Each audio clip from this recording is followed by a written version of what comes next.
Welcome to the latest edition of Millennial Boom with Diane Faith and Stanley Roberts, where almost no subject is off limits. Now, here are your hosts, Boomer Diane Faith and Millennial at Heart, Stanley Roberts.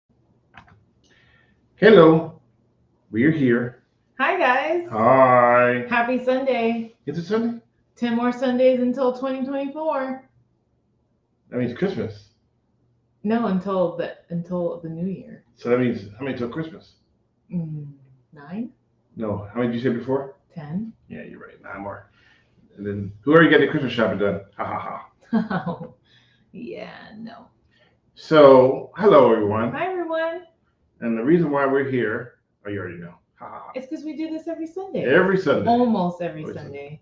Yep. And we want to say hello to Clayton Gibson and host. Hello, whoever the host is. Host of Restream.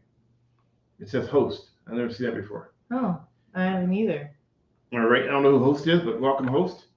Yes, 10 more weeks from today is December 31st. Yep, so there's 10 Sundays left for the rest of the year. That's right. And as I wrote before, you've been pre-approved for Christmas. Pre-approved for Christmas? Yeah, where's that letter at? So It's somewhere over there. Oh, here it is. Minus your address. That's my address. So I get these every week from American Express saying I've been pre-approved for a gold card or a platinum card or some card, which is funny because it's pre-approved, which doesn't mean jack. Because yesterday we had to pick up a new Dell for some editing that we did. We have a Dell Alienware. Mm-hmm. Like a gaming. It's a gaming one, but it's good for like editing with because it's a lot of data being pushed through. And right in the middle of doing a setup, I get a message from Dell, and they said, "Congratulations, you've been pre-approved for a Dell credit card. Just click this link, and it won't affect your credit. Just go ahead and do it." Right? So I'm like, "Oh, I've been pre-approved." What do you think when you think of pre-approved? It means that you've been approved, almost. There might just be some little things that they might need you to fill out. Remember Publishers Clearinghouse? Yeah. Got sued because they kept saying you were a winner. Yeah, and you weren't. And you weren't actually a winner. Yeah. And then the guy sued them because it said I was a winner, but I wasn't a winner. Yeah. Well, these pre-approved cards that come in, you've been pre-approved.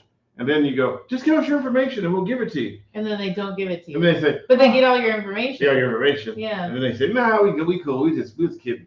We just joking. I mean, if I've been pre-approved, I've been pre-approved, right? But the funny part is, I didn't even put in my credit card information or nothing.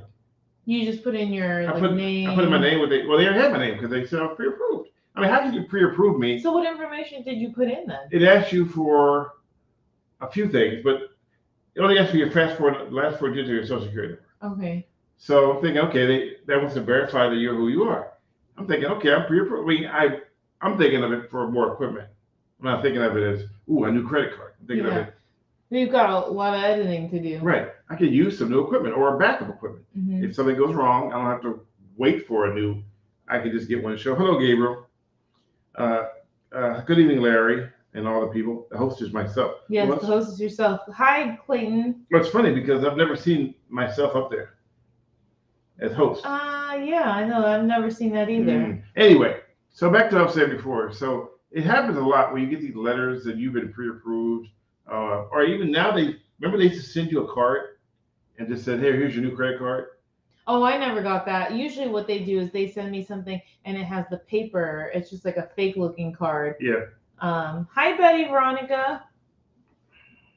Hold on 1 second. I'm trying to figure something out. Is this thing up or down or up? What do you mean, the chat? Yeah. I don't know. I look this way. And I hope you have Millennial Boom that day, of course. Well, on December 31st. Yeah, probably not. Probably not. And then the week before that would be Christmas Eve. Yeah, so probably not. Probably not. But Christmas Eve might be fun. We might do it like on a different day. It might not be a Sunday. Might sip eggnog. Yeah, we might actually do Christmas Eve. By the fireplace. Wait, can we do Christmas Eve and open one present? No. Can we do one by the fireplace? He never lets me open a present on Christmas Eve. Let's buy a table that we can set up over here by the fireplace and do it right by the fireplace. Can I open a present on Christmas Eve? No. Then no. No. No. Then no. Then no. Then no. Well, I'll tell you what. Your Christmas will be Your Christmas gift will be a table. You guys see how he does me? She has this thing where she wants to open a Christmas Well, gift. it's okay. So it's interesting, right? So growing up, for a small portion of my younger life, I grew up opening presents on Christmas Day. So I would wake up and really early, right? Well, you were a kid. Yeah, and then I would open up on Christmas Day. But then we started going and celebrating Christmas at like family friends' house, friends from church, because it was just me and my mom growing up after my dad passed away. So after that, when we would celebrate with family friends, they would actually open presents on Christmas Eve. So I started opening presents on Christmas Eve, and so we would stay up until like 3 or 4 o'clock in the morning on Christmas Day, then go to sleep and wake up at like noon, and all of our presents were already open. So for majority of my life, I was used to opening presents on Christmas Eve. Then when I got together with Stanley, we started opening presents again on Christmas Day. And so I've been trying to like just say, can we open one present on Christmas Eve and then open the rest on Christmas Day? And he won't budge. Like he won't meet me like halfway to do just that one thing. Because she's the person who always tells me, I only want one gift for Christmas. Don't buy me nothing else, just one thing. And he always gives me like 3 gifts for Christmas. And then she goes, well, can we open? And like, if I brought you one thing, then you have nothing to open up the next day. Yeah, but you're not the only person I get presents from. Who? No, I will get presents from my mom, or presents from friends, or presents from you get shower gifts. I'm saying like if I have like 4 or 5 presents, I can open one on Christmas Eve, and the next I can open the rest on Christmas Day. I forgot you get shower gifts. I shower you with gifts. I know you. No, I shower you. No, I know, but then it ends. I'm not saying I want to be showered with gifts. Anyways, guys, so I'm just saying. anyways, I've been trying to get him to at least let me open one present on Christmas Eve, and I'm hoping that this will be the year. Nope. I mean, technically, I could do whatever I want, but I have respect for the family. I don't go against, our what is now our tradition. You know what I do? I'll wrap up a bowl of coal and say, "Here, open this up." That is just mean. I am so nice to you. It's just you can have something to open up. I don't deserve that. I just deserve that. Anyways, thanks Big Bucks for the 99 cents. Thank you, Big Bucks Bradley. Oh, hello, Selena Tang. So here's our interesting week this week. So. Oh, wait, what's this? Felix, welcome to Mr. Bradley TV fan. Ah, welcome. Oh, I've never seen that before. I don't have that on me. Hi, Felix. He just joined. That's Twitch, right? No, this is on YouTube. Are you sure? Yeah. Nice. Welcome. I don't have that. I don't see that on here. But that's cool. That looks different. But welcome, Felix. So going backwards. Are you with me or are you against me? I'm looking at Betty Veronica's comment. What did she say? She said my phone fell into the toilet a couple of days ago, and I found out that the put the phone in a bowl of uncooked rice works. It does work. It does work, because I did that to my phone too. You helped me with that. Well, did I drop it in the toilet? How did they make rice-a-roni? I dropped it in the toilet in Phoenix, right? Maybe they made rice-a-roni. Anyways, okay, I am with you. Come on, share what you got to share. I forgot what I was talking about now. Oh no, it was about gifts. No. Christmas Eve. Oh no. Last week, or still this week. What is it? Is this a new week or last week? This is a new week, Sunday. Okay. So last week. It actually depends. Some people start the new week on a Monday. So whatever day it is. A few days ago, they were doing we had a earthquake warning. Oh gosh, we had like 3. Oh wait, let's start with the initial one. Okay. The one where you yelled to me, "Oh my God, earthquake warning! Get under the table!" I ran. And then she runs and jumps around the table. Ran under the table. She looks at me. Just so you guys know, if you're not familiar, most of you probably are, but we are in the Bay Area in California. So she's under the table. The table's made of granite. I'm thinking, I'm not going to take it for granted that's going to protect me. So what I was trying to say is that, so I'm standing by the kitchen. She's under the table on all fours, talking about, come get under the table with me. It's an earthquake. And I'm going, there's no earthquake. I'm sitting here. I can tell you there's no earthquake. I mean, maybe you know about something I don't know, but the ground's not moving. So, so she's under the table, and then she sees me with my phone trying to take a picture of her. And she's like, you're not going to take a picture of me? And then she tries to run out real fast. So it was. This is, again, grew up, born and raised in San Francisco, grew up with earthquakes. So whenever there is an earthquake, I will run under the table. Mind you, we didn't actually feel the earthquake, but because we got a warning, and the funny thing is the warning said 5.7. 5.7. And if an earthquake happened on Millennial Boom, you know, I'm going to be taking this off and going underneath the table that we're talking on right now. We'll be viral. She'll be I'll be what's his name from CBS LA. Yeah. We had an anchor. Well, I actually didn't work at CBS LA when he did it, but they had an earthquake on air, and our great anchor I used to work with, his name was Kent Shocknick. They call him Aftershocknick. Unfortunately, that was bad because the way he reacted to the earthquake, they ended up calling him Kent Aftershocknick, which I thought was messed. Well, the public are mean so anyway, she's under the table. Very nice though. I was standing here going, okay. So it said on the thing 5.7. It was actually a 4.1, which is They downgraded it. So yes. Selena is right. They didn't downgrade it. Here's what happened. So the earthquake is a prediction that there's going to be an earthquake in a few minutes, right? And it gives you a number 5.7, but it turned out to be a whole lot less because 5.7 and 4.1 is a huge difference. And what day was this? This was what day? This was Tuesday. Yeah. Or was it Wednesday? Selena says, I didn't feel the earthquake last Wednesday. So there was an earthquake drill, but there was also the day before that, there was an actual earthquake, and it was centered in Lodi. Near Lodi. Near Rio Vista. North of San Francisco and Isleton. Yeah, where we used to go for the Crawdad Festival. Yeah, so that one was actually a 4.1. But they predicted it to be a 5.7, so we didn't feel it. But when you get the earthquake test, like the drill, or not the drill, but it was a test. Not a test, sorry. The earthquake alert. You don't know if it's actually you don't know where it's located. So we had a few that we got the alert, and it was in Eureka. And one we got in Ferndale, and it woke us up at like 2 o'clock in the morning. Earthquake alert. And then you jump out the bed, you're all frustrated, you run to get cover, and then it's like, oh, it's 80 miles away, 90 miles away, 200 miles away. Oh, you can actually see that we're matching. Yes. Let me take this off. Oh, we're wearing our Around the Pumpkin Farms jacket. Yes, you guys, we are matching. I just realized my sweatshirt wasn't showing. So that's a pumpkin farm we went to. We love it there. It's fun. So they gave us hoodies, and here we are wearing them. Yes. Oh, here we go. So back to the earthquake, because this is important and potent. So then they were supposed to have a test on Wednesday at 10:19 in the morning. It was supposed to be a test. 10:19, my butt. It's supposed to be a test at 10:19 in the morning, so everybody's going to be prepared for it. But someone put in Greenwich Mean Time, and it ended up being 3:19. Is that what they did? It ended up being 3:19 in the morning, and so and all you hear is, "This is a test." At 3 in the morning, your phone turns on. Yeah. And I'm like, if they turn that thing on to a duck and cover, I'm gonna lose it. So I turned my phone off completely. I'm like, well, if a real quick hits, I'll never know, because I'm not trying to have my phone talk to me at 3 in the morning talking about this is a test of the earthquake. I didn't get that. I think it's because my phone was on Do Not Disturb. Mine was too.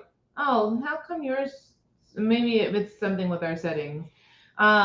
But so Betty Veronica says, how do we know a foreshock versus an aftershock? You don't know. Yeah, I don't think we know. Here's what I know about earthquakes, and the reason why I know a lot about earthquakes now is because the first quake I was in was Loma Prieta, and it made me wonder because I saw stuff, the ground do things that I didn't know was physically possible for the ground to do. I have total respect for the ground. You respect the ground when you fall because it just doesn't give. It's like, nope, I'm here. So what? You fell. Now you hurt. Get up. Dust yourself off. I'm still here. But when you're in an earthquake, the ground says, I'm going to do like this. And I'm going to do like this. And I'm going to go like this. And you're like. It's all kinds of movement. And you see concrete and tar flowing like, it looks like liquid. And obviously it depends on how big the quake is. It depends. Well, the Loma Prieta for me was big because, number one, it was in Santa Cruz, which was only an hour away from Salinas. Mm-hmm. And it was my first quake ever. 6.9. 6.9. It was a big one. I thought it was a freight train. I'm like, we had a. That would be a really big freight train. Well, we have a train. Well, okay, let me go backwards. So I'm sitting at my desk, they call them bunny suits because it's a clean room environment. So you're all sealed up and everything, glasses, safety glasses, gloves, hoodie, everything. And you have to go through a vent that sucks all the particles off you so you don't contaminate the semiconductors. Because we created, back then it wasn't called high tech, it was just called semiconductor plant. So I'm at my desk and we have these things where I'm responsible for making sure all the chemicals are replaced that need to be done. So we pull the tubes out, which are made of, take these long tubes, glass tubes out, they have to be cleaned and etched. and put back in again every time they do something. Sulfuric acid, hydrofluoric acid, all the different chemicals I had to deal with. I had to make sure they were up and running and we had enough inventory and that we mixed them just right and we, whatever it was. So I'm at my desk, and if there's a power failure, all the work you did goes to crap because you have to take everything out and start all over again. So let's say I'm at work. Let's try a different inversion. Let's say you work at Kentucky Fried Chicken and you have to make these chickens and they have to be a certain way. But if the power goes out, then all of your burners, everything that you use gets contaminated. You have to throw everything away and start from scratch. So I'm sitting at my desk and then the power goes out. And I'm like, and we're used to having power failures. It happens. Every now and then you get a power failure and we're like, oh no, I'm going to be here all night now because you got to start from scratch with everything. The whole fabrication room has to be basically be rebuilt with all the chemicals. Everything has to be replaced. Everything. And I'm like, oh no. And then the lights come back on again. And then to me, it's where it's like the wall at my desk moved towards me and then moved away from me. And I was like, what in God's name is that? So I ran outside into the air in my bunny suit. And that's when I see the ground doing this. And I mean, it's literally doing that. And thank you, Dave Man, for the super chat. We appreciate it. Yes, thanks, Dave Man. Yeah, Dave Man says World Series quake. Yep, because that happened during the World Series. And I know we've talked about this a few times too. And the Loma Prieta quake anniversary was just this past Tuesday. Remember, I moved to California in '87. So in '98 and '89, the quake hit. So, and then it wasn't just a quake. It was like everything. It was like the power. It was like surreal. After the quake, you heard what's that warning system? With the sirens go off, emergency broadcast. Yeah. This is emergency broadcast system. This is not a drill. There has been a major earthquake in the San Francisco Bay Area. Stay tuned for more information. And at that point, the job sent everybody home. So we all went home, no electricity. And I told you this story before. We had no power. We had nothing. Yeah, well, I didn't have power either. And it was like for 3 days we had no power. I can't remember how many days we didn't have power, but I just remember eating dinner in the dark with candles. So, and luckily my mom had just finished making our dinner, so we didn't need the power anymore. Well, the funny part is my sister was from Philly, Cheryl, and she had just gotten here. Mm-hmm. We get to the house, she's in the closet, buck naked in the fetal position. Oh yeah, because she was taking a shower when the quake hit, and she never heard. When you're from Philly. The ground doesn't move in Philadelphia. The ground doesn't move in Camden. It's just you come to California, the ground goes, yeah, I think I'm just going to move over here today. Well, that's the funny thing is people sometimes ask us why we live here or why we moved back after living in Arizona for a little bit because of the unpredictability of the quakes. Well, keep in mind, everybody thinks that Arizona cannot have earthquakes. I mean, they can. If you have mountains, you probably have earthquake faults. Because that's what makes mountains. The earthquake is when you have but some of them are dormant, though, right? Some are dormant, but dormant means what? They're inactive. But no. I mean, they can be active at some point. There's a difference between inactive and dormant. Dormant means it's taking a little nap, taking a nappy nap. Okay. It may be 1,000-year nappy nap. That's dormant. But I'm so glad that you defined that for me. Yes, and if it's inactive, then that means it's just not. So dormant means it's inactive temporarily, but it can come back to life. It's like it went to a Airbnb somewhere, and it's like at some point it can come back and say, "Oh, by the way, remember St. Helens? Mount St. Helens? You weren't alive when that erupted." No. Oh, I don't remember what year was that. I might have not been alive. That was many years ago. Mount St. Helens erupted down in I think it's look it up. Mount St. Helens eruption.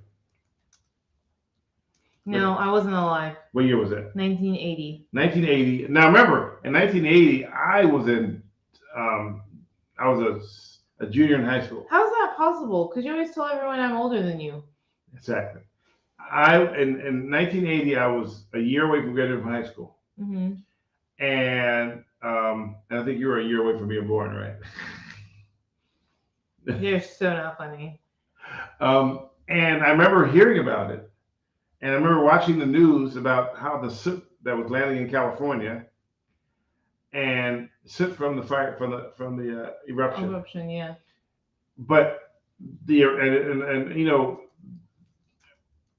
volcanoes trigger earthquakes too because of what's that thing that causes it? It's a song by Johnny Cash. What, from the volcanoes? In the Ring of Fire. Oh yeah, Ring of Fire. So yeah. we live on a tectonic plates known as the Ring of Fire, which goes all the way around from all the west coast of California, Alaska, Europe, parts of. You forgot Washington, Oregon. Yeah, all that stuff. Fiji, New Zealand, all that stuff is all part of the Ring of Fire, and that is actual molten lava moving around constantly. That's why the fire part, Ring of Fire. Yes. And when we have an earthquake, those things shift from time to time. Now, some places are more active than others. Like some places, you can have up to a 12-point earthquake.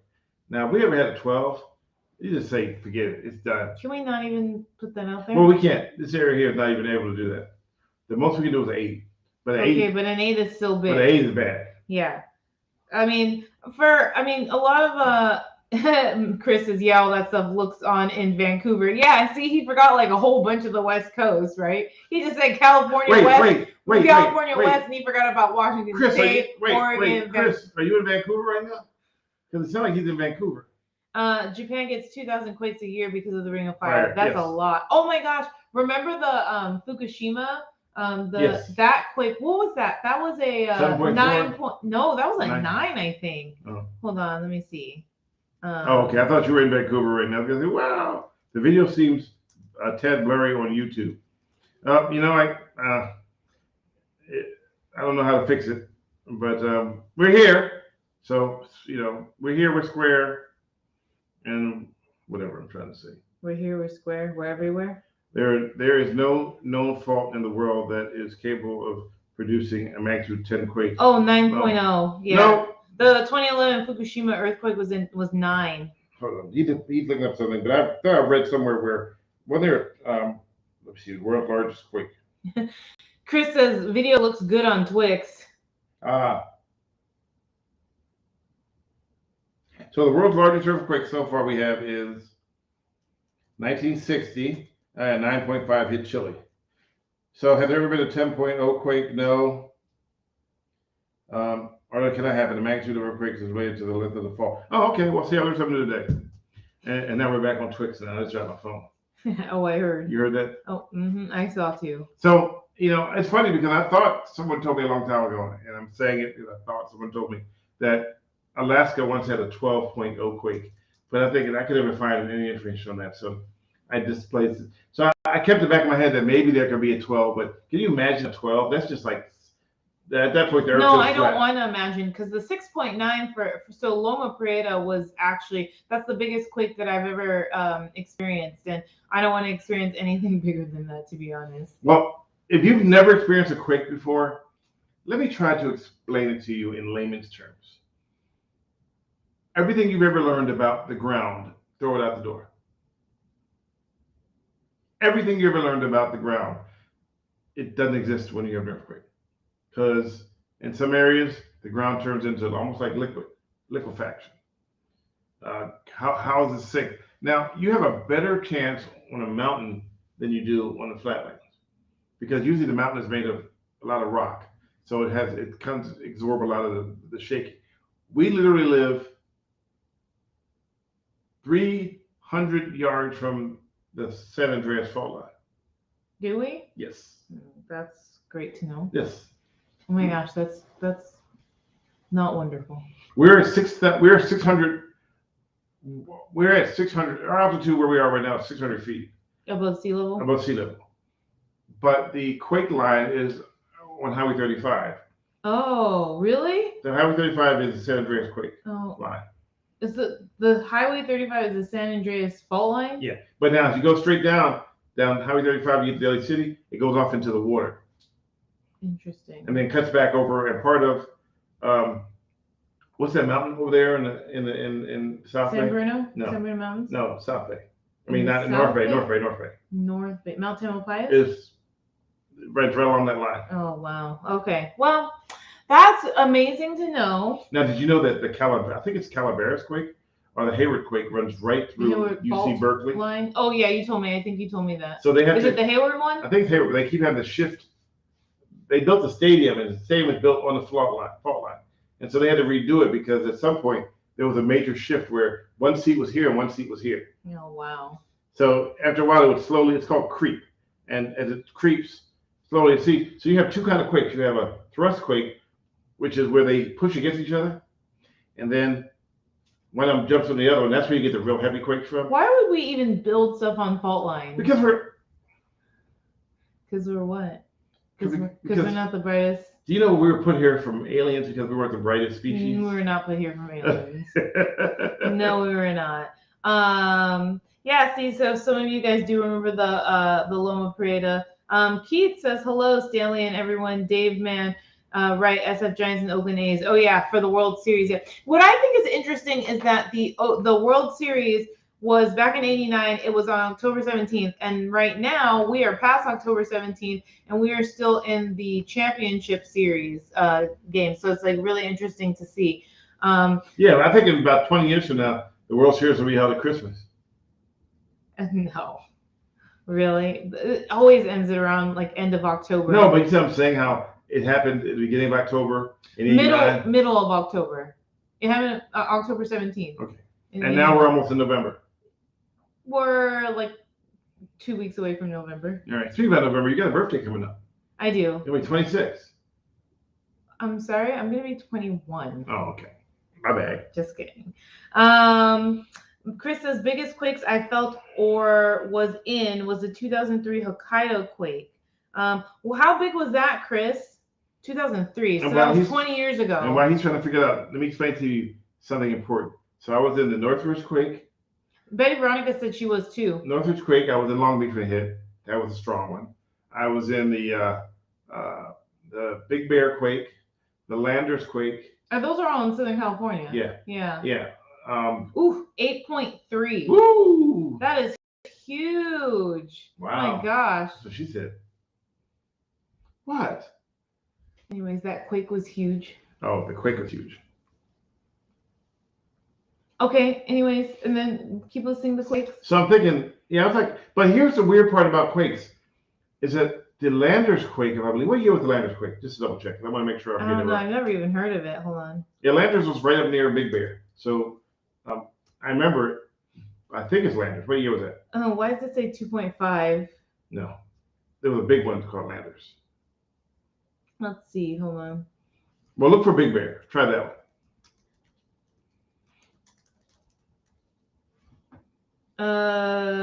Big Bear earthquake happened east of Los Angeles. Oh, this is a different one, right? 1992. How big was the Big Bear Landers earthquake? Oh yeah. So 1992 Big Bear earthquake, 7.3. Okay. So now dang, that's big. So here's the deal with that one. In '92, I lived in Van Nuys. Okay. How far is Van Nuys? No, that's pretty significant, right? That's pretty like significant. Far away. 2 hours, 2 hour drive. So I'm working on my. And at that point, I had my piece of crap car, and I was supposed to work on it. So I had it jacked up, and I was underneath of it. And something told me to get from underneath of the car. I don't know what it was, but there was a feeling that it was your gut. Something that wasn't right. So I got up and stood up, and as soon as I got up, everything started shaking. And it was a big one. And of course, the news goes wall to wall with it. And I had to get called in, and I'm working, and blah blah blah. And this that was the time I told you I had to go up to Big Bear to do a story about the quake, and got pulled over by the sheriff's department. The detective see if I was drunk. Oh, yeah. Well, driving the live truck, right? Yeah. Coming down the mountainside at like 10 o'clock at night. He wants to see if we're drunk. And I'm like, dude, I'm working. Why would I be drunk? Turns out that there were some news crews that were going up there getting drunk and driving back down. But he picked one randomly, and it turned out to be me, but I didn't drink. So he picked the wrong one. So he picked the wrong one. So, and of course, my station manager was livid, because he literally made me go through the whole sobriety check, even though I hadn't had to drop the drink. Wow. It wasn't even an indication. I didn't even have a sip of beer. It was just like, nope. Anybody else in the? Oh well, no, just you because you're driving. No. Did they make the reporter do? Of course not. He wasn't driving. No, because you're the only one driving. So the reporter was my only witness, being pulled over and sobriety checked by LA County Sheriff in Big Bear coming down off the mountaintop. Interesting. Hey, Stanley and Diane. I was in Northridge quake also. Frankie Francisco. Hey, Frankie. Got very lucky because I was sleeping over at my grandma's house. The big tube TV fell. So wow, next to your head? That's wild. So the interesting part about the Northridge quake for me was I lived in Northridge. I lived in Studio City, but I went roller skating from a friend's house in Long Beach. So that night we were like drinking beer. We went roller skating. We drink beer. We roller skate. So we got done at the skating rink at about midnight. Mm-hmm. And I think that. And you stayed in Long Beach. Stayed in Long Beach. And of course you get home and you're already you're not really. You don't go straight to bed. You hang out for a bit longer. Yeah. Finally fell asleep, and I think it hit like 4 a.m. Yeah, and you got called into work. No, I didn't call in work right away because so here's how I reacted. Quake hit. It woke me up.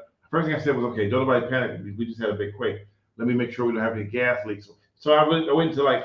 That's how you've always been. Yeah, I went to the motive. Like, let me check to make sure we're safe. And so the weirdest part about the quake was when I left the house to go to try to get away to head to the city to do work for KTLA. Mm-hmm. It was so dense. The fog was so dense that I couldn't see where I was driving to. And so I actually drove across the bridge that takes you into. I got lost because you couldn't see anything.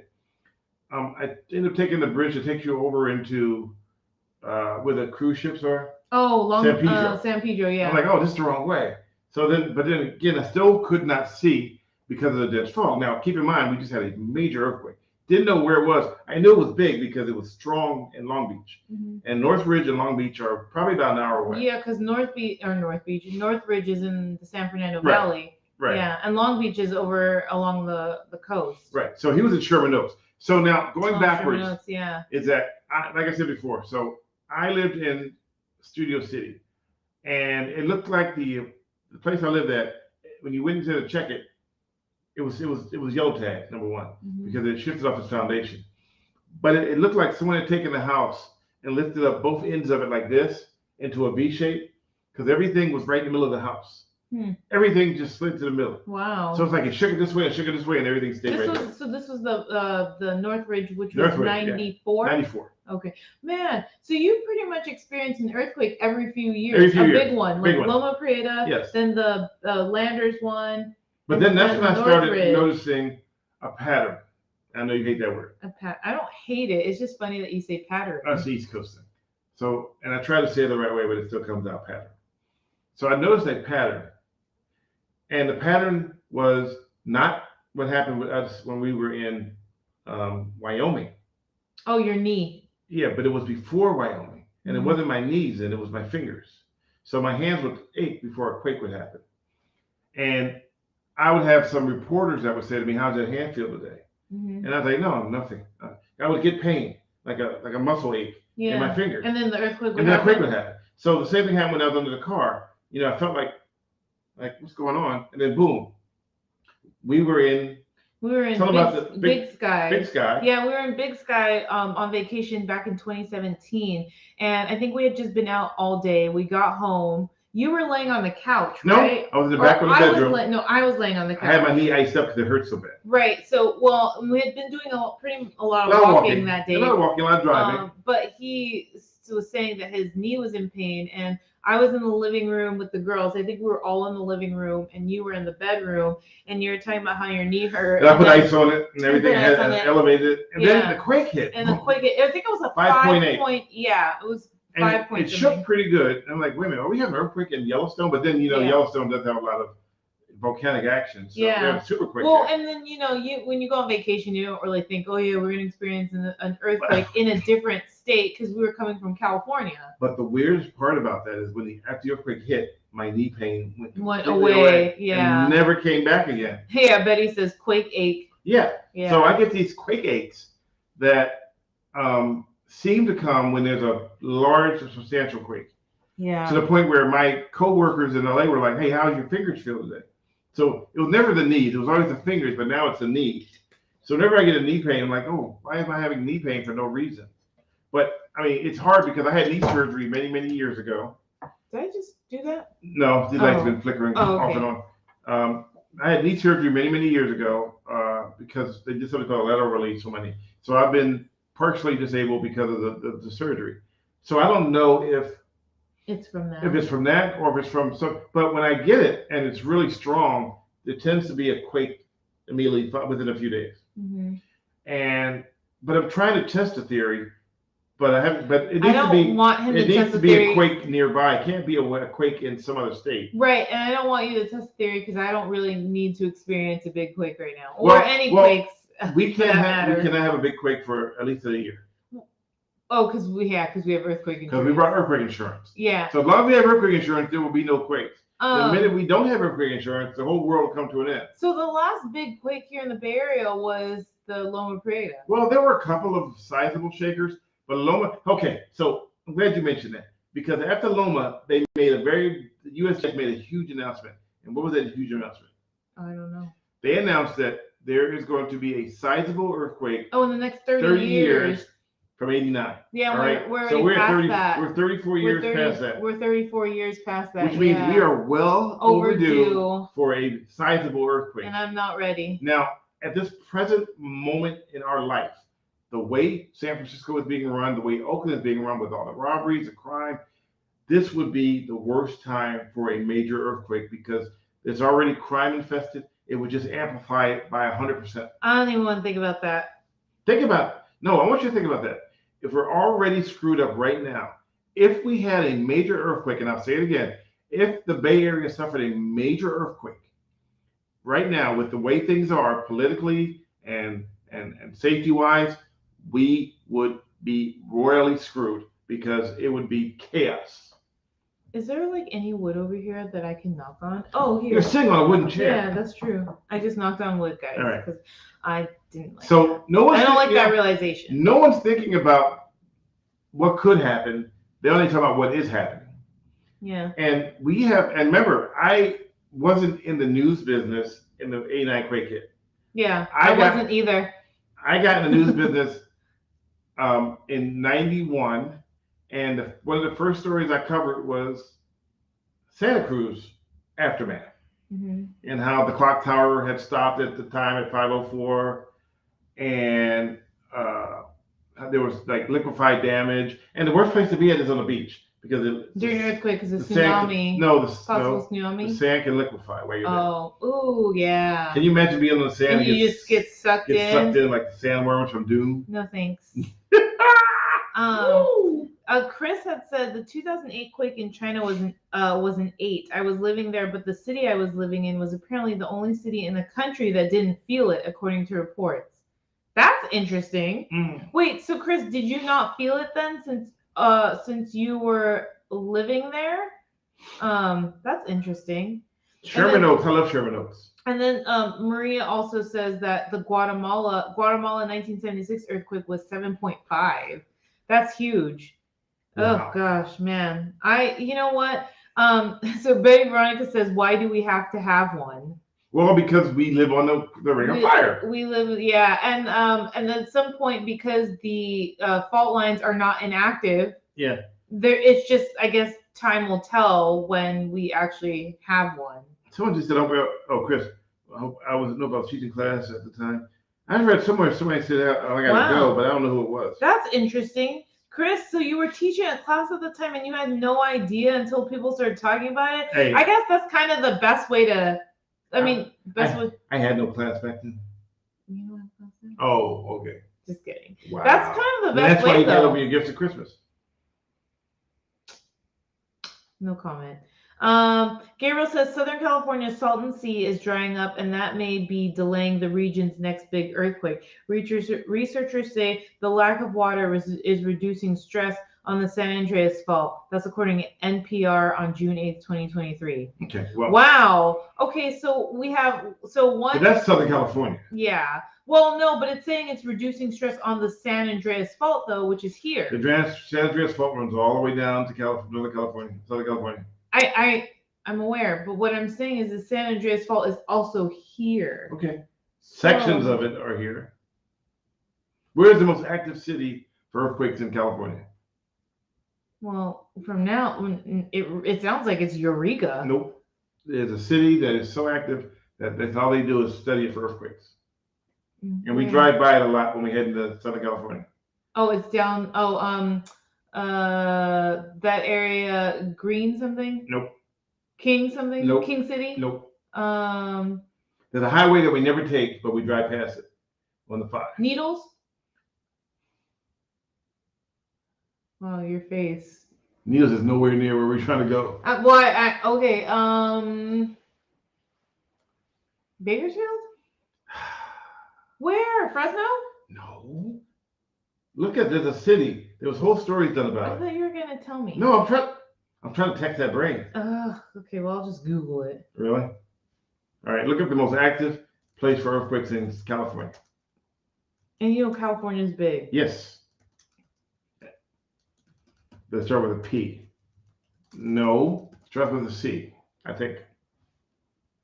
You think? I think it's a C. Southside Maine, new to the chat here. Welcome. Fun fact, it's Andrea's fault. Can't produce a 10 magnitude. Magnitude is determined by depth and length. Yeah, we figured that out. Nothing comes up. Really? There's a freeway exit. Hold on. I look up the name so I get it right. Ooh.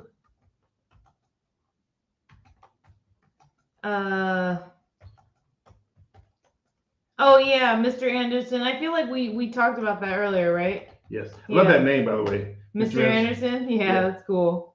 Oh, Chris. Oh, you read that already. Does it start with a P? I don't know.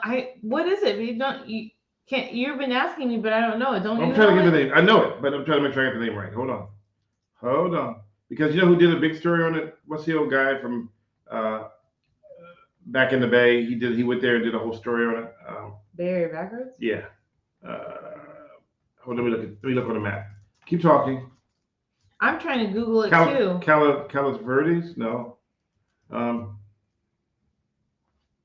Map of Chino? No, not Chino Hills. No. Hold on, I'll tell you in a second.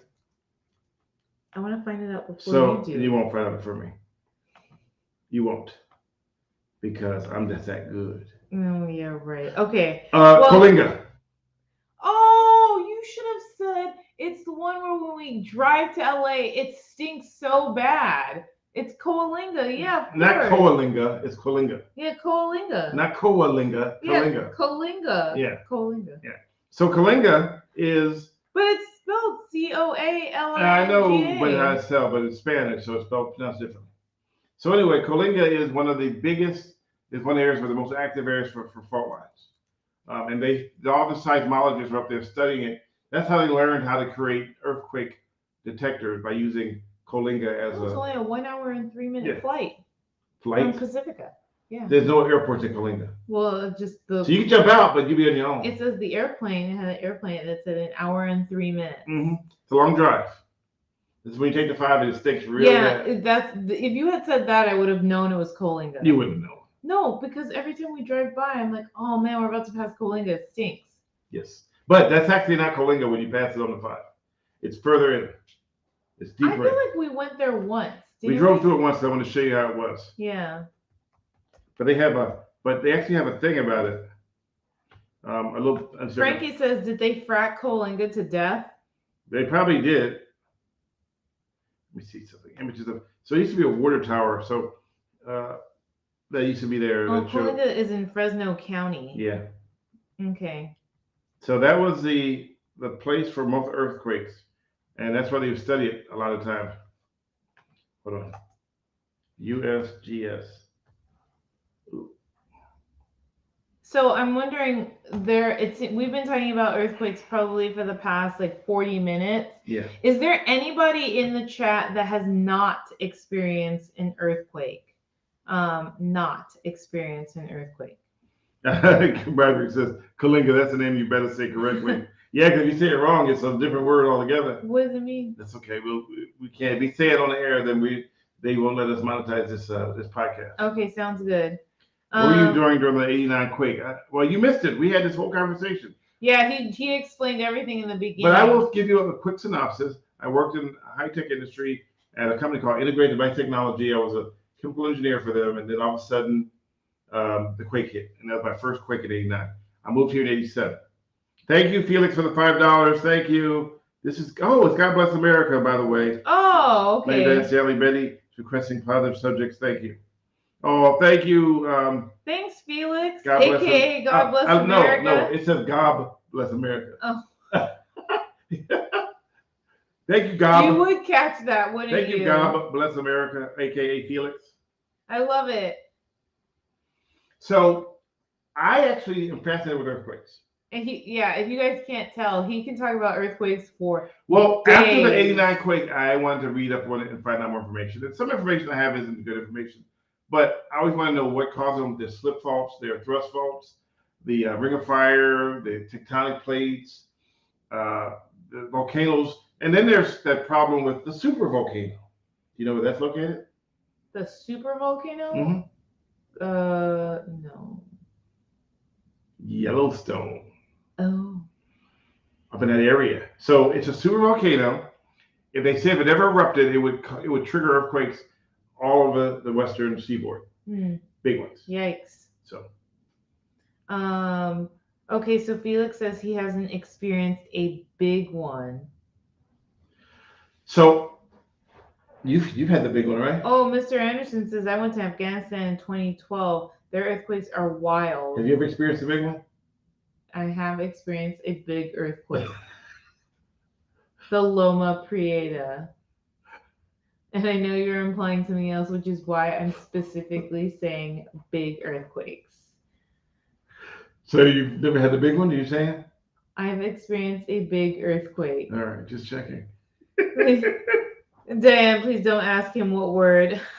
Oh, yeah, we're a little bit delayed, so yeah. What word? The one where it could. Oh, yeah, don't say it. We'll talk about it after the. I can tell you the word. I know the word already, but if you say it on here, then. We'll talk about it when we're done. When we wrap up and say bye to you guys, that'll be the first thing I ask them. When we turn the mics off, we'll talk about that word. Unless I end up figuring it out beforehand. Oh, yeah. It's interesting. So the last 7.8 quake hit SoCal in a couple of years. I felt here in Brentwood. So are you in Brentwood, California? But some quakes are so big you can actually feel it. Well, there's a Brentwood. There's a Brentwood here in Northern California, but there's a Brentwood in Southern California. Brentwood in Southern California is the neighborhood, right? You know that people felt the Loma Prieta quake in LA? What part of LA the outer fringes of it, right? Going north, going south. So they were like, before you get after Ventura, you get to LA County. Mm-hmm. There were some reports that people said they felt it. People said they felt it. Wow, that's far. So, what? Brentwood in the East Bay? Oh, wow. So you can feel quakes. What? But my favorite thing about earthquakes is when my family calls me from the East Coast. My cousin called me once. We had a quake down in San Diego. Oh, yeah. And she calls me up and she goes, "Oh my God, Stanley, I heard about the earthquake. Are you guys okay?" And of course, we're like, 500 miles away. Yeah. So then I would go, "Oh my God, it was horrible. Oh my God, I lost everything. The place just fell apart. It was just." He's so bad. And then she goes, "Oh my God, do you need any help?" And I go, "No, I need any help. The earthquake was 500 miles away. We didn't even feel it." He is so bad. I mean, it's like people think that if somebody farts in Hollywood, that we can smell it in San Francisco. Why do you have to bring up farts? I'm just saying that's what it's like. It's like people connect in the minds of other people in other states. California is only 5 miles long. It's actually 900 miles from Mexico border to Oregon. But people on the East Coast think, number one, everybody in California is rich. Number two, California is a crappy hole, a place to live at. It's beautiful here. We have some beautiful places. People don't even know they're missing out on some of the beauty out here. And that's what the trigger is. There's so much natural beauty that if you get out of the city where things are considered crappy, there's so much natural beauty in California that it can be overwhelming. Coastline, there's no garbage where you go. Did you guys get the alert about the quake that hit on Bethel Island the other day? Yes, we did. We did get the earthquake, and it came up at the 5.7. Diane was under the table for her life. I was taking precautions. I've never seen her jump so fast in my life. She jumped from one room. I was on the couch in the living room, and I go, "Oh my gosh, is that an earthquake alert?" And before he could even answer, I was already underneath the table. I was like, "I'm not playing." Because if the earth really started shaking, I need some support over me. And that would be the table. Just for the record, there's nothing above us. There's a ceiling above us. You have a better chance of going down into the apartment down below us than you would to the apartment than us getting hit in the head by something. Well, this place was built to withstand heavy quakes. Well, getting an alert like that, I'm not thinking about that. I'm just thinking about getting him at the table. Because like I said, when I grew up with earthquakes, I grew up in San Francisco. If there was an earthquake, we're getting under the table. So one thing they don't forget a quake taught me is that I just sit there and wait for it. And then I stand up and so I can ride it like I was turned for it. What? Yeah, Betty Veronica says, how did you get farts from earthquakes? Exactly. Exactly. I'm just saying. No, my analogy is very on point. Basically, what I'm saying is that people think that California is basically one giant room. So if you live in Hollywood, you're only 5 minutes away from San Francisco. Everybody thinks that. I tell you what I thought. Let me tell you what I thought when I first moved out here. I thought everybody was rich. So my uncle. You thought everyone had a house like Fresh Prince of Bel-Air. No, it was.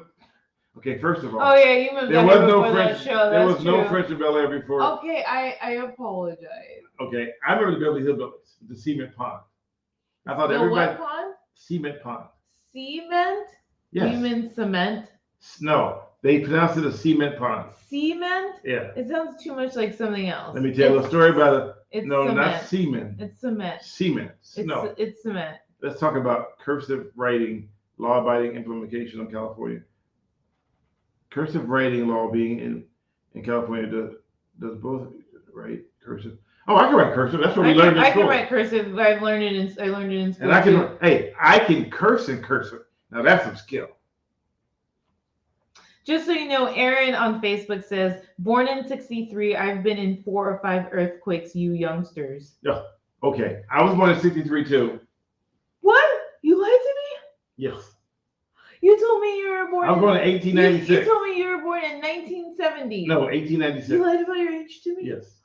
Everything's a lie. That's okay, because I told you I was born in 1980. I know. Nah, I'm just kidding. Anyway, so I've been in, about 7 earthquakes. But out of the 7, 4 were major quakes. Yeah, I've only been in 1 major, but let me see something. What's considered a major quake? Anything above what? Hold on. I'll tell you what quakes I've been in California. Major quails. Okay, well, we'll be here for quite some time then. Okay, so major earthquakes in California. So here are the ones I've been in. This is a list of them, list of quakes from 1775. From 1775? That's what that shows. I'm going to go back to when I first started. So 92, Joshua Tree. That's the other one. That was a 6.3.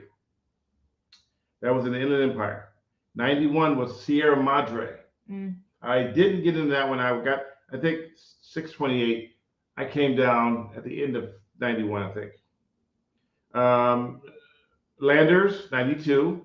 Big Bear, same time. Northridge. There was one in Yountville. Napa was a big one. So remember that one, Yountville? No, what year was that? That was in 2000. Napa. No, I know. I'm just trying to think. In 2000, I was still here. Yeah, I don't know why I don't remember that. There was a 5.6 in Arm Rock in 2007. There was so there's a bunch of them. Where is the So the last big one was Humboldt County. Where's the 6.4. Where's the Napa one at? Yountville, North Bay, 5.0. It caused $10 million in damage. 5.0, and it was that 5.0 doesn't even seem that big. Well, it is when it's right in the epicenter is right where you are. Speaking about that, so I just went to Wikipedia, and they have a thing here. It says they want people to donate money for them to keep them alive. You know, I used to donate. I did donate to them, but then they keep rejecting. People have submitted my name. A page. I've been submitted to Wikipedia 4 times, and every time they've been rejected. So you don't support them. So how can I support them? They won't even give me a page. Wait, a major quake is 4.5 and above? Yeah. Interesting. It can be considered that. But for us, if it's not a 5 or greater, we don't really care. Oh, 4.1? Oh, yeah. I just go make me some bagels and lox and bagels. You are an interesting man. Yes, Loma Prieta, Marlene was my. I was in Loma Prieta. Was my first quake was Loma Prieta. Gabriel says we've been talking about earthquakes for 45 minutes. Should we switch? I know, huh? No, you know what's funny about earthquakes? I guess not. You've been pre-earthquake, 3 millennial boom. So it's funny thing about earthquakes and news. TV stations will be live wall to wall for 48 hours for 4.0. That's true. Hey, the quake that we just had here, the 4.1, that when we got the alert, they were wall to wall. Remember, they broke into Prices Right for it. And that was the first mistake. Do not break into Prices Right for a stupid earthquake. Yeah, for an earthquake that's like how far from us. Yeah. But we love Prices Right, and a local station here broke into Prices Right to tell us about the 4.1 earthquake. We didn't care. You kind of did, though. You love earthquakes. I love the thing I saw once where it was an earthquake and it was small. And somebody had their little yellow plastic chair that was tilted over. And they were like, yeah, we had damage, but we can rebuild. So, okay, you're right, Gabriel. Let's switch around. Let's not talk about earthquakes now. Let's talk about floods. No, just kidding. Wow. Well, one last one about an earthquake. Do you remember that 2.6 that we had while I was laying on the bed and I felt it and I got scared? Mm-hmm. Yeah, it was a 2.6, guys. Don't clown on me. Let me explain to you what for her it's like earthquake is like seeing a fly. You clown. You're clowning. You're clowning on me. You clowning yourself. I just said it's like seeing a fly. Okay, no, actually it's like seeing a spider. Okay. Okay, let's move on. So, okay, these sweatshirts that we're wearing. So, last night we went to... What? I was about to talk about these sweatshirts too. Oh, we were meant for each other. Ow, my hand. Hold my hand. Okay, anyways. All right. So, we're wearing these sweatshirts. If you can see them, they say, get lost at... Wait, hold on. Yes, get lost at Ariada's. No. Ariada's. Oh, Arada's.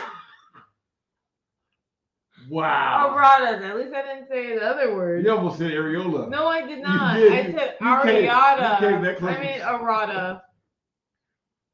Anyways, guys. So these sweatshirts say, get lost at Arada. And is that right? Arada? Arada's? Arada's. Yeah, a pumpkin farm. So we went, well, it actually doesn't, it just says Arada's, but it's a pumpkin farm. And it was the same one that Stanley was referencing the other week when we were talking about people actually steal pumpkins. Crazy. So we went to the farm last night and we did the maze. They have this really gigantic maze. And we did it in the dark. We did the maze. No, we walked through the maze in the dark. We walked through the maze in the dark. That's what I'm saying. We walked through the maze in the dark. But I cheated because I had a headlight. Headlights? Headlight. Oh. You guys, I can't even have a conversation with this guy. I cannot. Stanley took my chat comment right out of my fingers. You know which one? Areola? Oh gosh. I can't. So we went to this maze, and it was cool doing it at night because last year they do a different maze every year. If you guys are local, check out this place. They're in Half Moon Bay. And it's a hay maze, which explains why I keep sneezing. But we're not there anymore. Hay fever.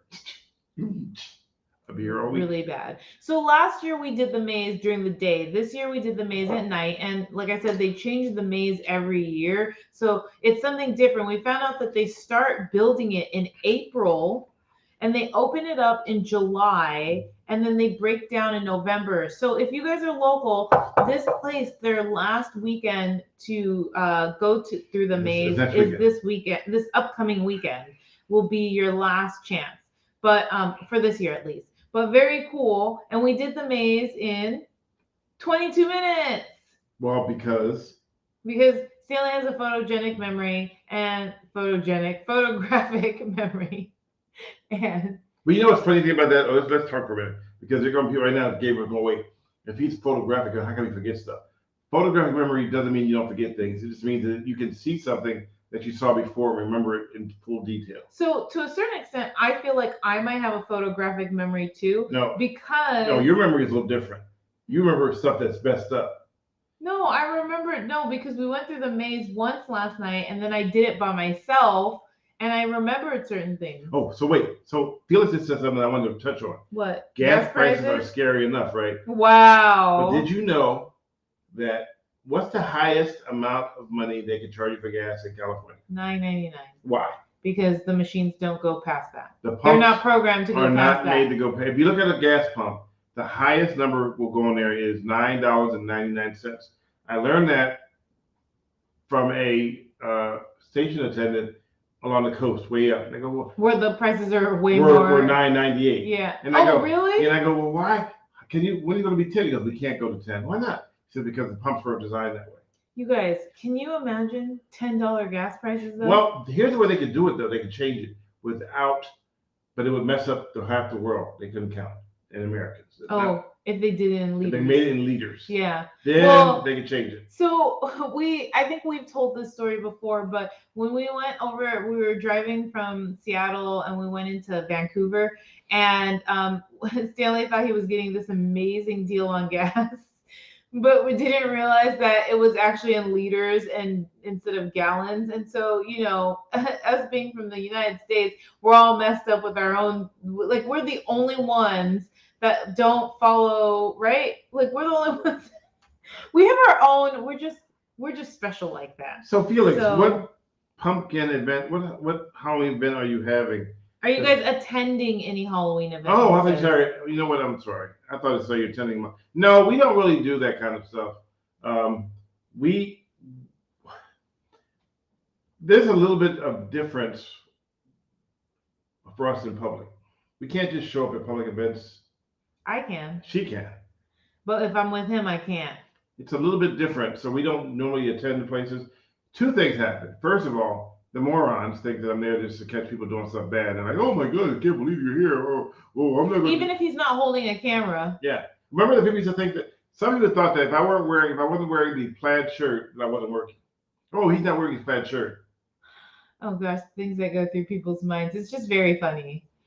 I love this though. Mr. Anderson says, we can get rid of the California gas tax. I remember in 2008 they said it's temporary. Okay. Just a heads up, guys. Nothing is ever temporary. Anytime anybody says anything is temporary, if people are willing to pay because they have to, because people just have to pay. It's like anything. It's like a bridge toll.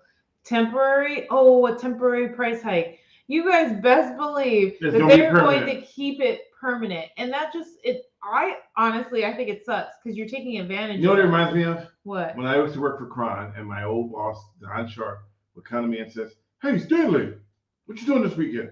He goes, "Can I put you on standby? There's this big storm coming. I want to put you on standby just in case. You don't have to come in. Just be on standby." "Oh, sure, I'll be on standby." You know what? Never mind. Just come in.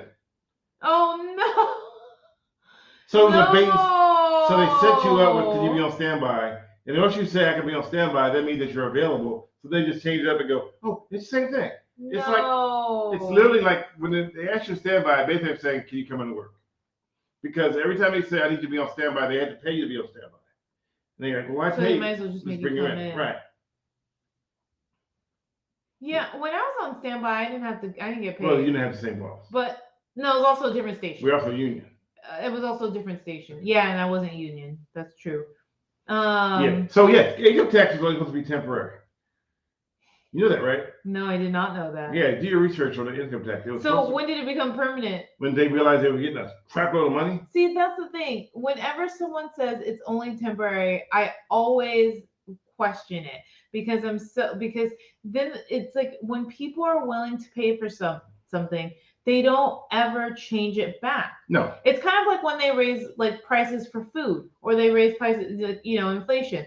When they raise the interest rates. Like at some point, are they going to lower these things? No. And I feel like the answer is going to be no. How many times people are able to? But the problem is they're not raising how much people get paid. How much have you rented an apartment and they say, have you ever lowered your rent? Never. It's always a price hike. Yeah. Every year or every other year. Yeah. It's never, hey, you know what? We made too much money last year. We're going to lower your rent. It never happened. No. I love that. We made too much money last year. We're going to lower your rent. Never I happened. would love if I could hear that. They'll never hear it. No. Well, never say never, but the chances are very unlikely. So gas, I love it. Here's my favorite bait and switch in America. Oh, I didn't know Myanmar and Liberia don't use the metric system. So I thought it was just the United States that doesn't use the metric system. Yeah, prices do drop sometimes, but not where you think they drop at. No. Like they'll say price. You know what gets me is sales. Sales tells me that this is how much it costs anyway. We're just gonna lower the price for you for a few minutes.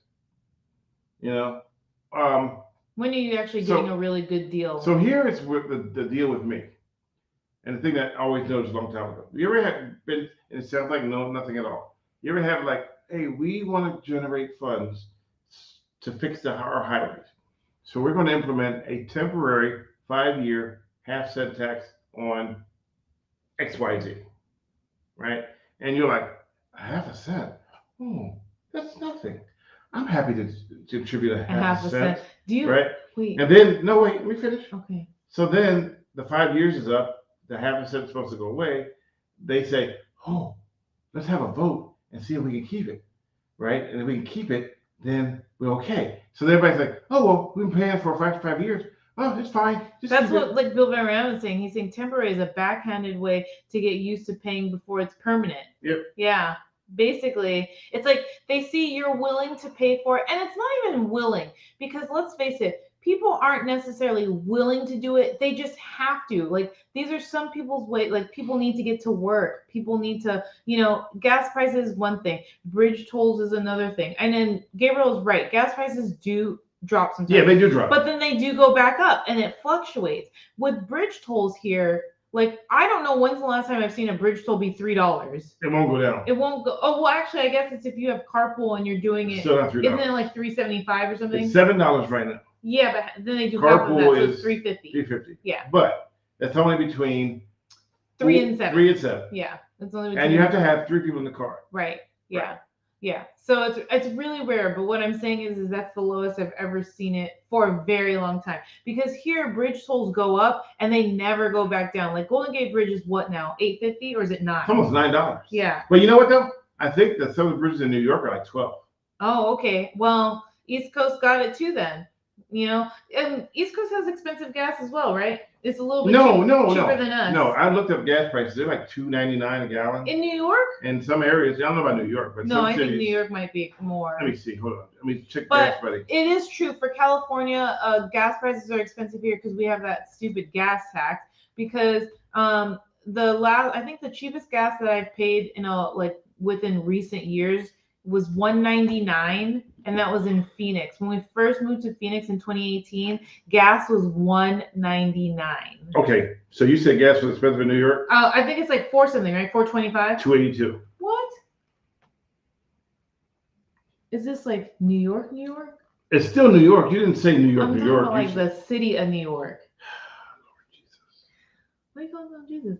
What time do you start your podcast mostly? I don't know. Felix, we normally start around 7-ish. So usually we try to be on time. When we say on time, 7 o'clock. But most of the time it's like a little bit after 7, 7:10, 7:15. $2.95. Oh, okay. All right. Gabriel says I paid $3.16 a gallon for gas earlier today. Granted, that included a 3-cent discount on each gallon. You know what I hate? I hate when they say, "Oh yeah, gas." You see, how many people see this? It's like a big sign, gas, $2.99. Oh right? yeah, and it's and cash. You pull up and you start pumping it, and it goes, "Oh yeah, that's the cash price." Well, yeah, it's so annoying. I got gas today for $4.99 at Costco. So wait, Maverick Brew, one time is any time between 7 and 9:45. Chris, don't do that. You know that's not true. It's at 9:46. Wow. Felix said, Gabriel, what state you in? Lucky bastard. I know. So right now it's here it's in some places it's still $5, almost $6. Yeah, for most places it's $5. We usually see like $5.40 something, $5.50 something. Yeah. Costco gas is $4.99. We plan our trip around Costco's. Yeah. If there's no Costco, we don't go. Yeah, we don't get gas unless we hit up Costco. Yes. And yes, we do pay a membership for Costco, but the membership definitely makes up for itself because of the cheaper gas and the stuff we buy in bulk. Why Chris hating on you so bad? You right, Stanley. I forgot to round up the seconds. Dang, Chris. Chris just giving me a hard time. It's because I was giving you a little bit of a hard time earlier. Wait. Chris got your back. Oh, that shade. Woo! Wow, really? Throwing that shade. Woo! Anyways, so yeah, I think there was in my lifetime, I would say the cheapest gas prices I do remember growing up is somewhere like 75 cents a gallon. But this was before I was driving, though. I think it was like 75 cents a gallon. Back in the 80s? Something like that, right? Does that sound I remember right? I remember when gas was 24 cents a gallon. Oh, well. Now people used to talk about. Remember, you used to go in there with 75 cents and fill up. Oh, you remember that? People were short. I mean, not me because I was too young. Yeah, I was too young too. But people were short with like 75 cents worth of gas. Can I get 75 cents on pump one? Do that now. It's like, let me just. Wait, 75 cents? So how much was it per gallon? 25 cents a gallon. So you get 3 gallons for 75 cents. Wow. Yes, Bill Van Ram's right. Costco also has cash back. Yep. If you have the what do you call Card. it? If you have the card. The one I've been trying to get you to get, but you won't get. Anyway, so Chris says I've got the back. Whoever is getting the grief. I like that. you got the. So I like to get. I like that. I think when you buy 75 cents for gas now, somebody comes out with a little dropper and walks over and drops it into your gas tank. That's like it's pretty much like this. That's. Oh, 75 cents here. Let me. Ding. You drive 2 blocks, then your car break down. You gotta get more gas. Man. I remember though, and I can't prove it, but a long time ago. Maybe that song. No singing. I remember. No. So I was in Vallejo at a Valerio. Valerio, yes, at Vallejo. And I was driving a news truck, and I went inside. And back then, you could pump your gas and walk away, and then come. It paid for it to come back. Mm-hmm. And I came out there, some people laughing. I couldn't figure out what they were laughing so hard for. And I went back and looked at my gas price, and it was like $50 for gas. Someone pulled it out of your truck and filled their car up. Filled the car up while I was inside, and then put it back. And then put it back in there. They filled up. And your gas wasn't full. Wasn't full. Did you get them? No, because this was when I was driving a big live truck. That's messed up. So they literally pulled up when I was walking inside. I was pumping the gas already. I walked inside to grab something. They pulled up, pulled it out, pumped into their car. And then when I came back out, they put it back in and drove away. That's messed up. Yeah. Well, you never walk away now. Man, remember that time we walked away from the gas pump in Montana? Montana? Yeah. So in Montana, they don't have the automatic. They don't have the automatic cutoff. Yeah. So I'm used to automatic cutoff. You pump the gas, you walk away, you come back, it turns off. To automatic. I come back, there's gas. There's gas everywhere on the ground, guys. Everywhere. I think you went inside, right? And I was sitting in the car with the girls, and I don't think we realized what was happening. And then because he comes out and I get out, he goes, "Oh my God, what happened?" And I get out of the car and I'm like, "Why is there gas everywhere?" We literally pumped 5 gallons of gas onto the ground. On the ground, yeah. And at this point, how much was gas back in 2017? It was probably like it was like 2 something. 2 something a gallon. Yeah. But still, I mean, that's still wasted money. But so I mean, and they're like, and people are like, "Oh yeah, they don't have the little cutoffs here. This isn't California, honey." Who knew? Remember the guy said, "This isn't California, honey. They don't have the cutoff here. You have to stay with your pump until it's done." I mean, who knew? I knew. It was like, oh my God. It was like Did you get a refund for those 5 gallons? Nope. We sure didn't. Nope. We sure did not. So, you remember? Oh, wait. So, wait, there's a guy carrying a red gas container asking for money on my block every 2 days. Felix, do you live in California? I think Felix lives near us. Wait, is it a black guy? And he looks like he has a bunch of keys on his side. No. Wait, I'm going to wait for him to answer that. Oh, no. Do you know this guy? I'm going to ask Felix, is it a black guy? He looks like he could be a security guard with a bunch of keys, a red can, and he said he needs gas. Tell me that's the same guy.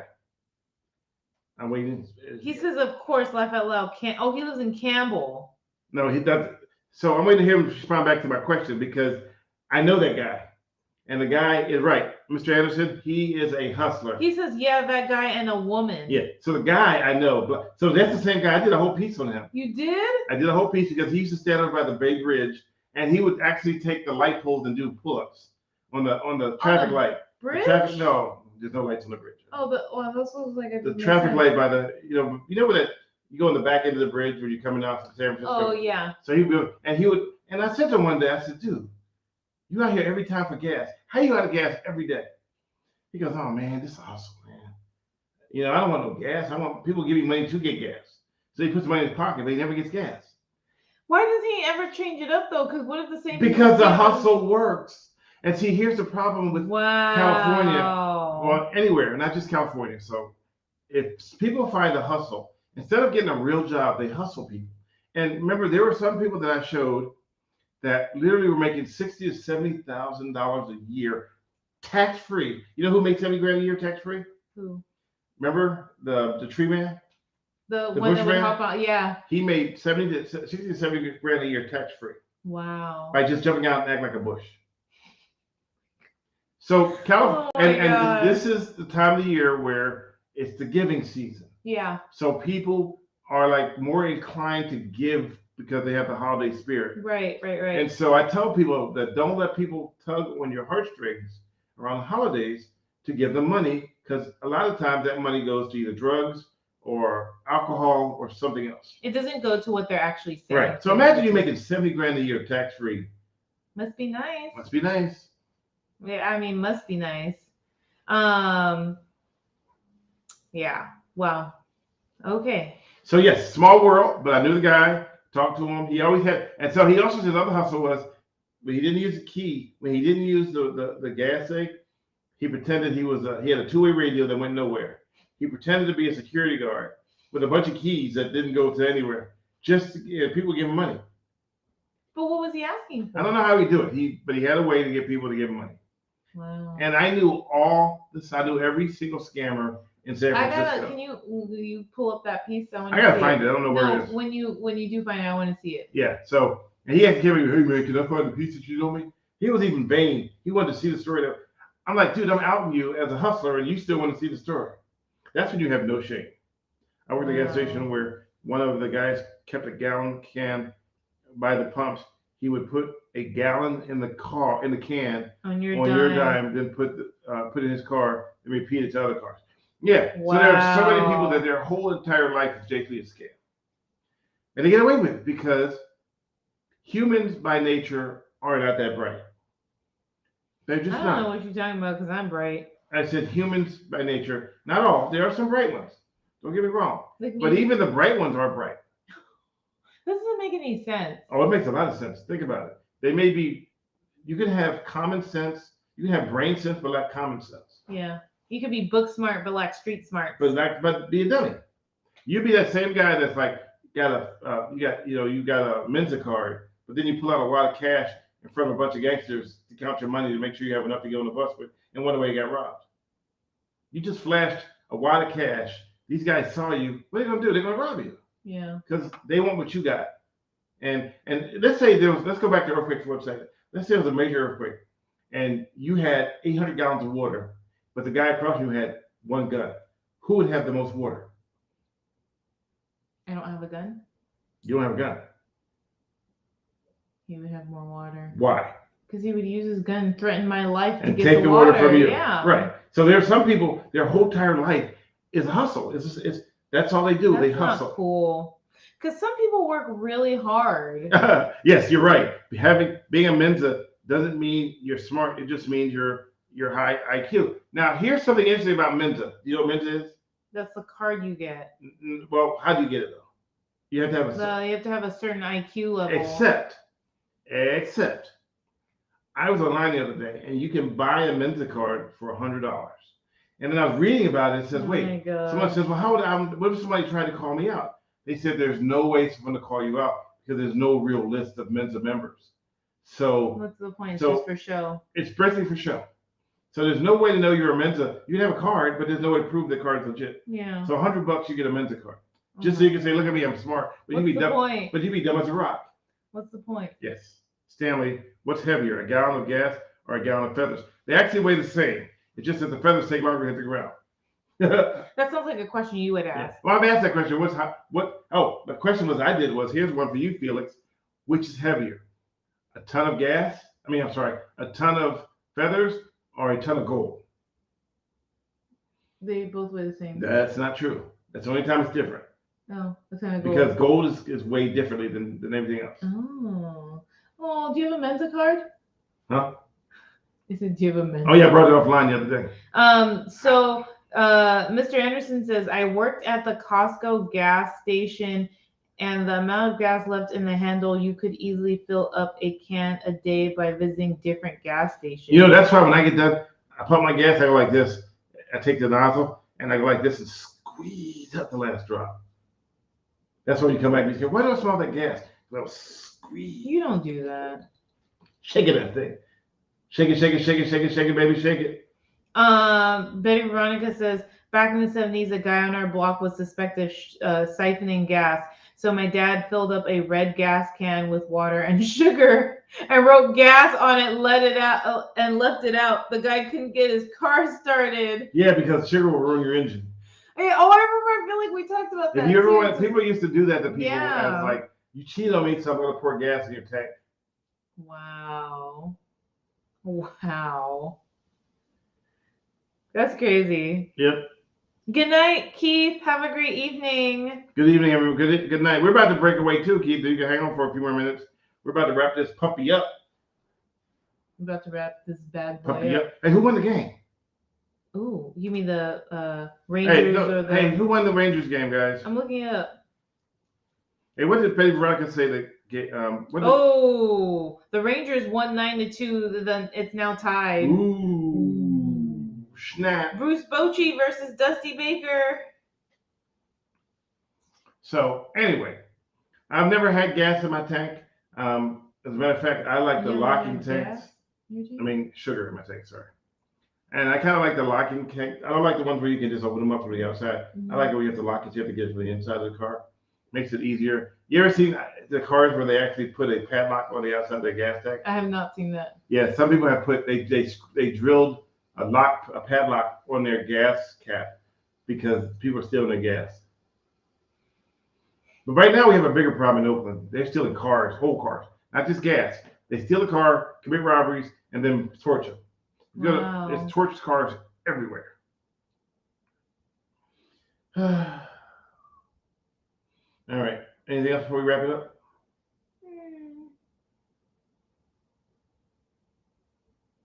Oh, that's pretty good. Thank you. There's a YouTuber who is an experiment, put milk chocolate in his gas tank. Milk. Milk chocolate, milk, same difference. Yikes. So what happened? Did the car locking gas caps come out in the 80s? Yeah, but I'm talking about they would put an actual padlock, like a combination lock. That's crazy. Like with the lock that you would have for your locker? Yeah. Yes. Where does it go around? They would connect it, one to the gas tank and one here, and then they would put the thing over and then put the lock through it. I mean, you really got to have a gas problem when you have to put a padlock on the side of your car. You know, that's... I shouldn't laugh. At that point, you just move. At that point, just... Well... I guess when I look for a car, I don't even really think, oh, how do you get the gas? Like, I just always assume they come with the button on the inside. How do you know which side of your gas tank when you're driving? Because there's an arrow when you're looking at the full empty for the range. You don't know that. How many people, you ever see people that pull up to a gas station and on the wrong side? And they can't figure out how to pump gas because they're on the wrong side every single time. Costco I like because you can be on the side and pump it. But I don't like the gas pump on hitting my paint. The long hose? I don't like hose touching my paint. Keep them hose off my paint. Oh God, I can't. I'll be here. Talk about ruining your car. I'll be here all week. Oh no, imagine that. I mean, you know how country that looks to have a padlock on the side of your car. I mean, you do what you gotta do though. But what happens if you get the padlock key and you need gas? Bill Rivera says if you go to Coalinga, you don't have to wrap that puppy up. You don't have to wrap that puppy up there. Oh, that's my line, right? You don't. You have to wrap that puppy up. Yeah. Oh, because nobody's going to steal your gas in Coalinga. Did you ever figure out the word yet? No. Oh, wait. We'll talk later. Yeah, okay. We'll talk after. Now, our cars use the button on the dash. Some cars you push the cover to unlock. Yeah, I noticed that. Anon, I noticed that when we got a rental because I couldn't find the button inside of the car, and I'm like, how am I supposed to open and pump gas? And I hate it because I didn't try to figure it out beforehand. I waited until we got to the gas station. So lesson learned: if I ever get a rental, I'd look to see how you get the. Did you get a rental that's monumental? How you open up the gas? I had a car that the gas tank opening was inside the glove box. So I'm sitting outside this car as a rental. And I'm like, how do I put gas in this thing? There's no buttons. It's locked. How do you get this thing to open up? Couldn't. How'd you figure out what's in the glove? Well, I just at that point you run out something to look for. Wow. I'm like, oh wait, it's in the glove box. Why would you put I mean, that must be made for the hood. Hide it together in the glove box. I guess. What kind of car was it? Stanley red and undertone. Kept the microphone on that. Keep the microphone on. But don't let Diane know. Really? He does that to me every Sunday. No, because if we do that, then if we do that and we use that real word, see, he wants to know the word too. He wants to what? He wants to know what that word is too. Oh, see, that's what he's trying to do. Yeah. Yeah, we're not going to satisfy you. You have to look that up on your own. But it's nasty. Anna says also older cars may not have the arrow on the dash. They use the image of the gas tank on the dash and the handle on the picture. Wait, I'm gonna have a word block. Oh, tells you which side the tank is on. Huh. Yeah, pushing the tank itself, I think. Is that something new? Having to push the actual tank to open it? That's on newer cars, right? Mm-hmm. Oh, you know what? I can't even type it in my computer because it'll send me to some stupid ass porn site. So I'll just leave it alone. The word. All right, guys. I'm a boomer. What? I'm supposed to go first. Well, doesn't matter because Diane owns a pink Tesla Cybertruck. Oh, you wish I owned a pink Tesla Cybertruck. Those things are so ugly. Oh, you know you want one. No, not at all. Right. Well, if you gave it to me for free, I'd take it. Of course you would. You would take it. I would take it if it was free. Yeah, let me talk to Elon. Let me get on the phone with him. I'll talk to him so I can get you a pink Cybertruck. You can call it Barbie's house. Can you use your blue, though? You want to? Oh, wait. How about we get you a Roblox truck? I want blue. Roblox. We can't. You know the truck is made of stainless steel. Blue. It's made of stainless steel. Blue. There's no paint on it. Blue. The Cybertruck looked like it was what's that game? Oh, speaking about games, if anybody knows how to fix my PlayStation, it was doing an update and then it froze. He has a PlayStation 4, by and the way. It's been froze for the last 2 weeks. Yeah, Elon Musk should give everybody who replies to it on Twitter X. You know what's weird about Twitter? If you go to any other page, it's still called Twitter. It's only called X on the platform. Of course, no one else recognizes it as X. The Cybertruck looks like it was designed by a 4-year-old. Yep. No, Chris? The Cybertruck looks like it was designed by the people who did those blocks. What's those blocks? Roblox? No, the other one. Shoot, I knew it the other day, and I used it as an example. It looks like that video game the kids play. Tetris? No. Help me out here, Maverick. What video game that kids play? Yeah, it's the little robot comes out of it looks like. I knew it really good because I used it as an example, and I can't remember what it is. It's a video game. It's almost like Roblox, but it's a different version of it. The brand name, Minecraft. Thank you. Minecraft. Yeah. All right, I'm a boomer. Hold on a minute. Twitter is a brand name and is recognizable one. X is too vague. Okay. Thank you, Anon. I'm millennial. Blah, blah, blah, blah. What's so funny? I'm a boomer. Hey, wait, Chris. Why don't you type the word we're talking about in the chat, but we won't say it out loud so that Gabriel can look it up and then he can have it in his computer. Oh yeah, Felix, enjoy the Bay Area rain too. I think it's done now, but that was interesting that it was raining today. I don't want to say it, Chris, but if you type in the chat, I can't control what I can't control. So go ahead, you type it, and then everybody can read it out, but don't read it out loud, Diane. Wow. Maria, good night. Have a fantabulous week too. Yes. I shall not, as I don't want to risk your money. No, it's just in the chat. No one ever see it. It's just chat. So it's not like you're saying out loud. We won't say it out loud, but if someone writes in the chat, I mean, it is in the chat. I can't control it. Well, Gabriel signed on Twitch. Do you see he signed on Twitch? He's on a different platform now. Why? I don't know. Nice. All right. So if you guys don't write it in the next 10 seconds, I'm going to go and I have to tell her after this, but I hope that she can read it and look it up herself. on her own. I don't want to look it up myself because I don't want to trigger any sites. It's a tongue twister. Yeah, it is a tongue twister. It's nasty though. All right. Okay, you guys. Okay, you dirty minds. Dirty minds. Think of like. I'm a boomer. I'm a millennial. I'm a boomer. And hey, okay, I'm gonna say it. I always say it.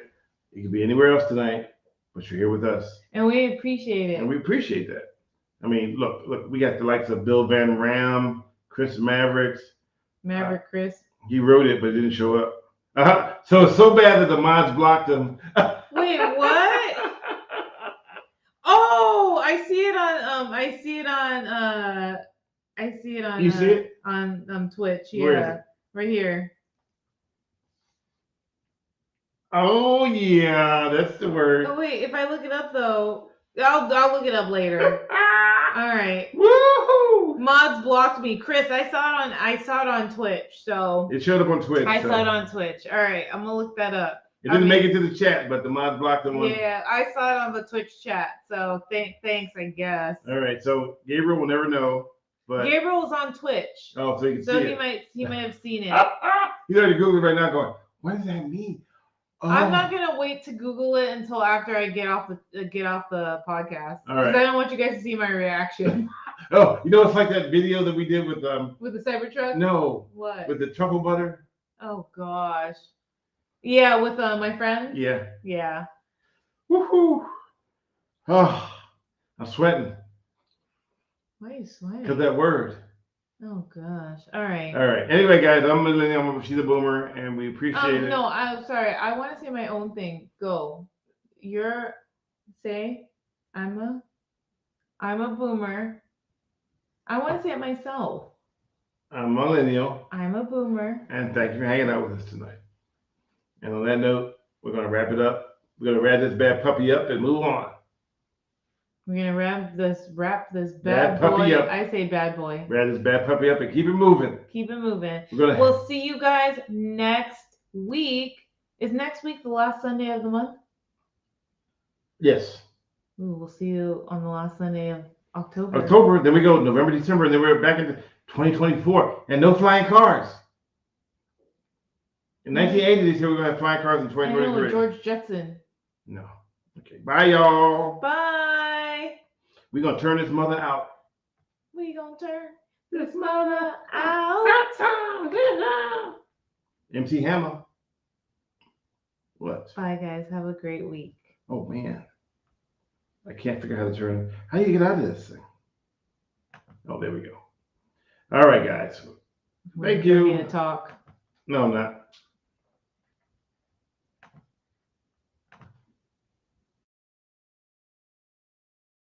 Thank you for listening to Millennial Boom with Diane Faith and Stanley Roberts. Millennial Boom and Reasons Why Aliens Will Never Invade Earth and Caught Misbehaving videos are made possible through viewer donations. Check out www.linktree.com/MrBadleyTV to see how you can help. See you next week.